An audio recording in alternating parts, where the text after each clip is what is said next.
So the first thing I'm going to do is cleanse the space. That smells good. Oh, shit. I'm immediately regretting this decision. Hey Peculiars, it's me, Amanda, the Peculiar Brunette, and today I'm going to be showing you how to make a protection candle. So let's jump in.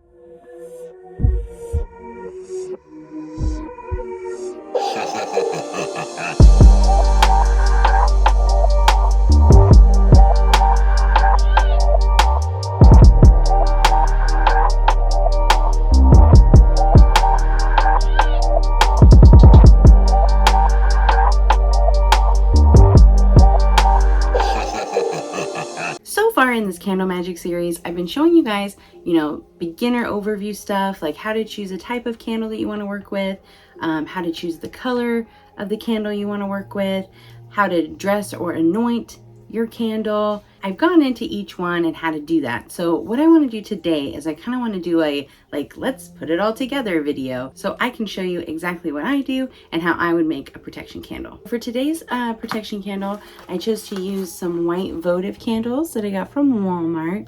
It came in a 16 pack for less than $5. I chose the votive candles because of their burn time. Normally it takes them about 15 hours or less depending on the type of candle.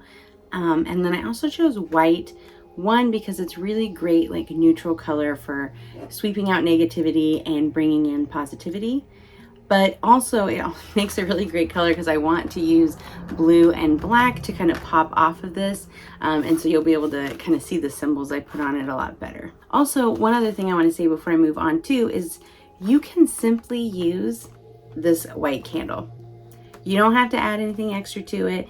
You don't have to add symbols to it. You don't have to do all these additional steps I'm about to do.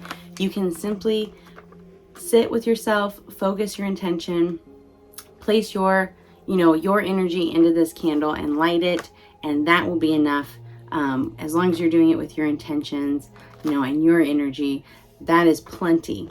It does not have to be complicated. It can be very simple, and I want to make sure that you know that as well.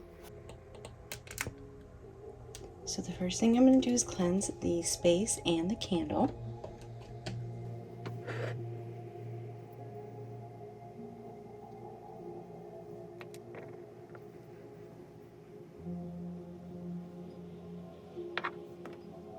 Now I've also got some sturgeon moon water from the super moon that happened this year, so I'm also going to use that to cleanse this. I just kind of want the little additional intention of, the sturgeon moon has a lot of symbolism that's around like perseverance and gratitude, and I just want to infuse that a little bit into this candle and help, cleanse it. Like I've said before too, a little goes a long way here. You don't need a lot. Same thing when I put the oil on, you don't need much. Make sure you get the top and the bottoms too. So the next step is to add in the symbols. I'm going to try something new today using a hot glue gun and some crayons. My husband showed me this TikTok video where they had taken this and some crayons and they actually were coloring it onto things, and I thought that's a great way to add symbols onto candles. So I'm trying that today. Fingers crossed that works out. If not, I might carve some symbols into it instead, but I'm really hoping this is going to work. I got a new hot glue gun for this because I didn't want to accidentally mess up mine just in case I destroy it. But first I'm going to peel all the paper off of this, and then I'm basically going to stick this in the glue gun like it was like a hot glue stick. And then I can draw, once it melts, I should be able to draw it directly onto the votive candle. And I'm wanting to do some evil eyes. They are great for protection. They're one of my favorites. Here it goes.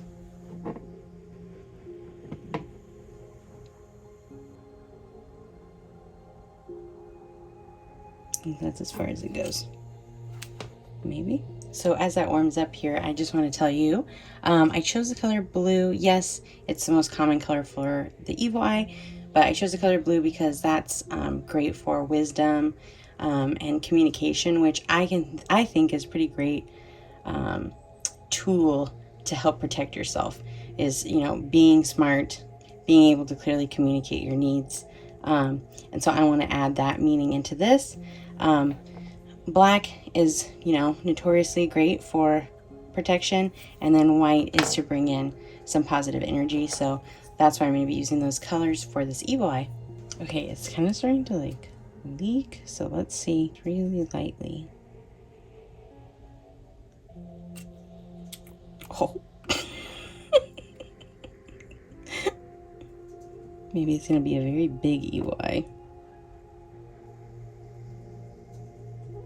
Let's let that dry. I kind of scraped some of that off. I'm like worried this candle is going to be really ugly. Oh, shit.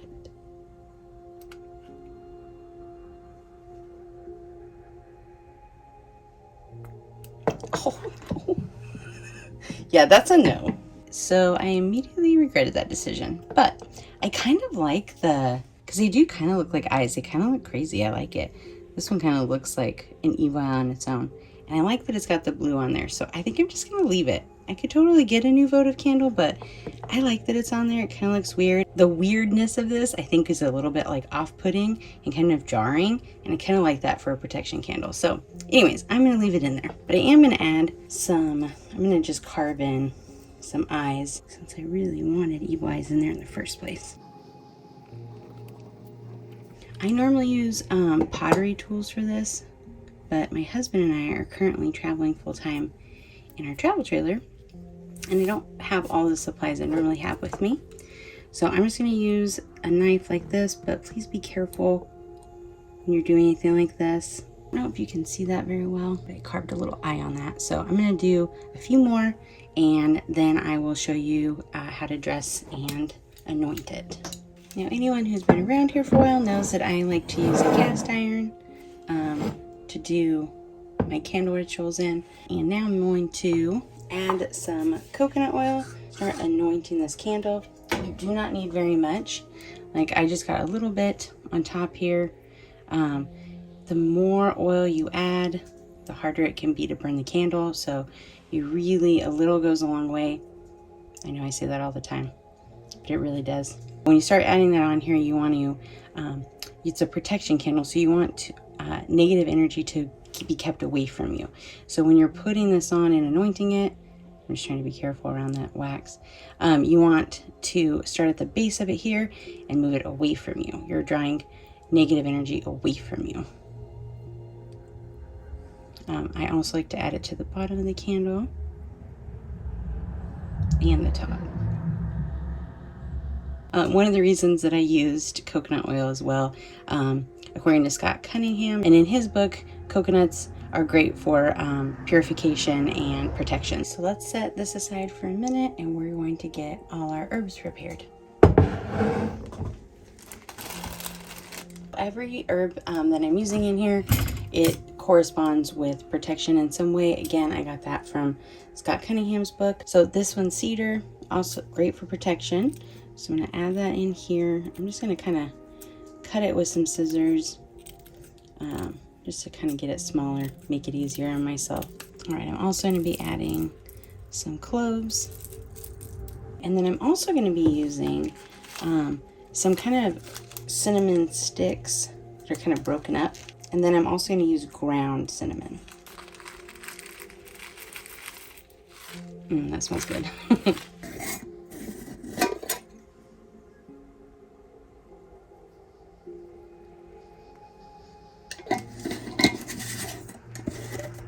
And last, I'm going to add some salt. Now I'm going to ground all this together so that I can use it to anoint my candle.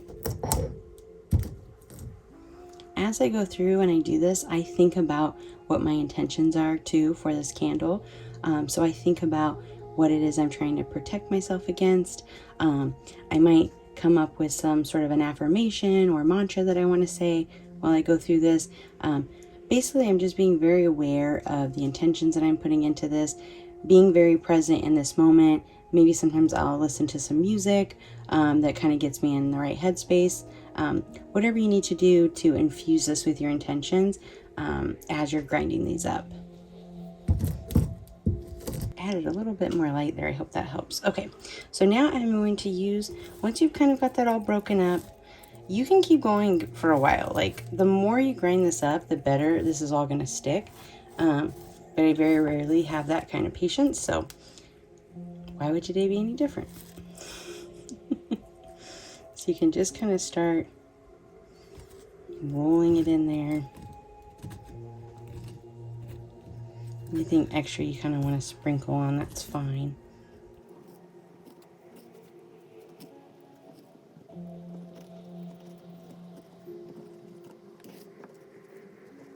And then you just keep putting that on there until it's completely covered. All right, now the last step will be to light the candle and burn my petition paper in it. So I'm going to go ahead and do that now. The petition paper I wrote says, "I banish fear, doubt, anxiety, and negativity. All obstacles to my safety are gone, and protection surrounds me." Now, you can use this one if you want. I typically come up with my own unique one every time I do it. So totally choice up to you. And then I'm going to go ahead and fold up my petition paper here. There are certain practitioners that have preferences on how you fold it. I don't really adhere to those, so again, though, total personal preference. There are also some practitioners that prefer to place this underneath of their candle. I'm not one of those either. I prefer to burn it in the flame. So the intention is going out as the candle burns down. Basically what I'm watching for at this point, once the candle starts burning, you know, I like to sit around it. I like to at least be in the room with it. For the first bit of time, I like to sit with it. And again, I kind of like meditate. I listen to music. I kind of stay in that headspace. Depending on how long the candle is, like this one's going to take a while to burn. So I normally just keep it in a room that I know I'm going to be in as it burns for safety purposes. As I sit with it as this burns down completely, I make sure that I'm still thinking about it and infusing my intentions into it as that releases out.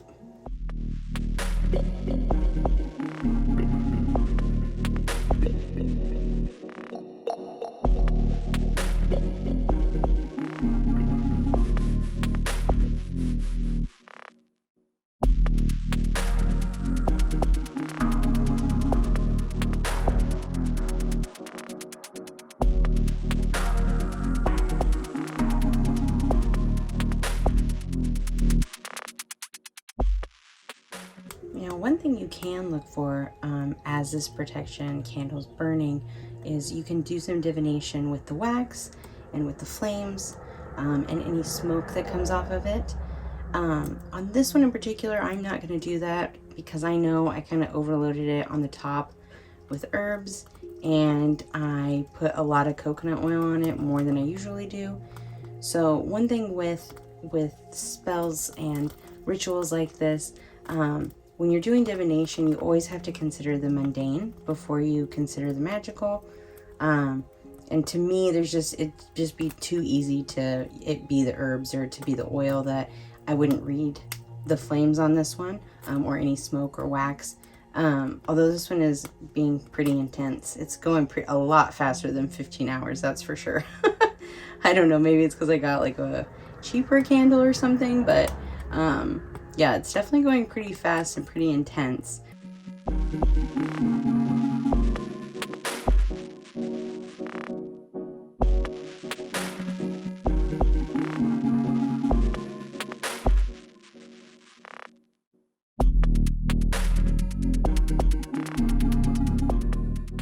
Wow, I really can't believe how fast that burned down. So basically at this point, I'm going to wait for the final remains to finish burning and then cool down completely. And at that point, I have two options. I can dispose of it by burying it somewhere on my property. This is typically so that you can kind of keep that protective energy around your home. Or if you don't want to do that, you can also feel free to just throw it away in the trash. Alright, I hope this video has been helpful. If you have any questions, make sure and pop them in the comment section down below. And don't forget to subscribe to the Magical Monday newsletter so I can keep you updated on all things peculiar, which I have a link down in the description box below. Alright, lots of love to you, and remember, as always, stay peculiar. Now, I'm not going to burn the... I'm not going to film... Oh, shit. Is it working now a little better? No. Oh. It's awful. Okay, so I immediately regretted that decision, but I am going to continue. Sorry. Oh, no. Yeah, that's a no.